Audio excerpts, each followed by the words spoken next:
of the health and the safety of our learners and our teachers. You said, I will not allow the opening of classes na dikit-dikit ang mga bata.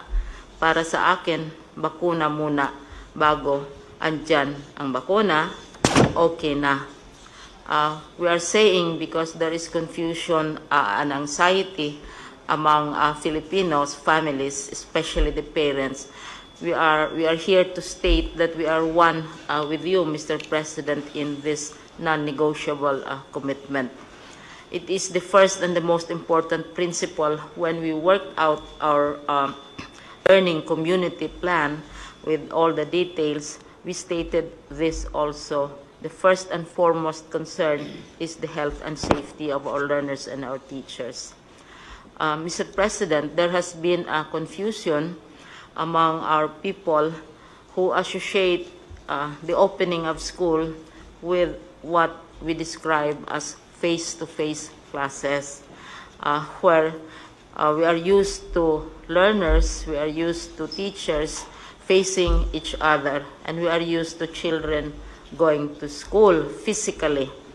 But we are saying that there will be no face-to-face classes and sessions until we are assured of the safety of our children and our teachers. However, we also believe, Mr. President, that we can provide learning opportunities to our students without necessarily requiring them to go to school. And this we can do through what is described as blended and distant learning. This program includes online education as well as the use of TV and radio for far-flung areas. Learning modalities could also be distributed to homes with the help of the barangays and local government units. So how this gonna work? First, those with good internet connection. Again, good internet connection. Baka yung mga yung bago ngayon, yung Converge na malakas ang internet connection. So I'm calling out at this moment, PLDT, ano pa ba, Globe, Smart, basta yung mga ibang internet providers dyan na masyadong mahihina. So it's about time for you guys to help out. Or else mawawalan kayo ng customer because internet is going to be in demand. Now, dun sa mga walang online access, so merong another way, it's via television, lalo sa mga nasa liblib na lugar, mga malalayo, kasi mas accessible sila sa pamamagitan ng radio frequency. So radyo yung gagamitin. Then magkakaroon ng isang stasyon dyan mula sa government-owned radio station at na may malakas na signal sa kanila. At gaya nga sabi ni Secretary Briones, merong mga LGUs na merong sariling radio stations na yung localized talaga. Diba?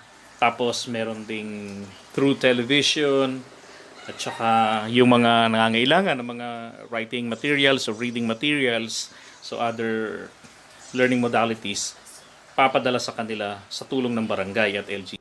Hindi naman to bagong invento because distance education, many universities have distance education programs.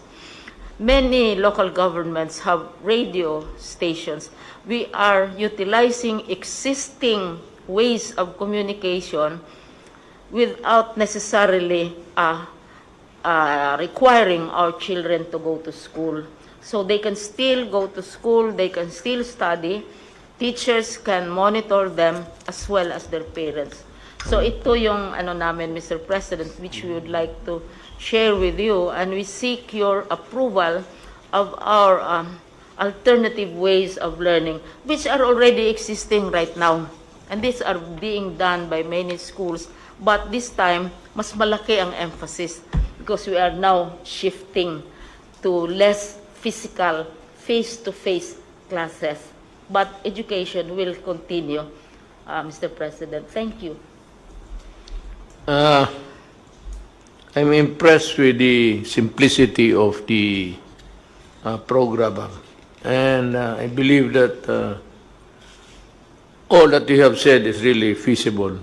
Radio, walang television, and all of these things. I I believe we have a very workable program, and I support you.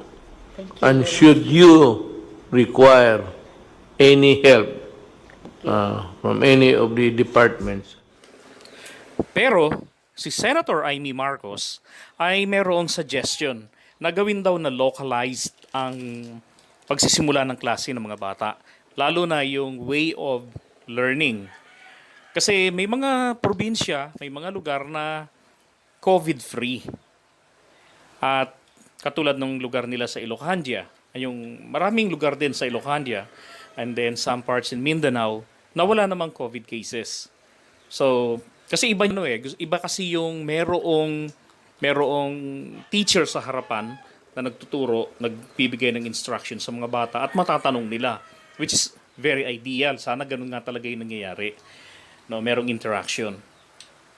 Kumpara naman doon sa modified way of learning or yung blended learning na mayroong 4 na options kung paano. Yun ang suggestion ni Senator Amy Marcos. At syempre, lahat naman niya merong pros and cons. And sa inyo, ano ba ang inyong masasuggest? Please comment.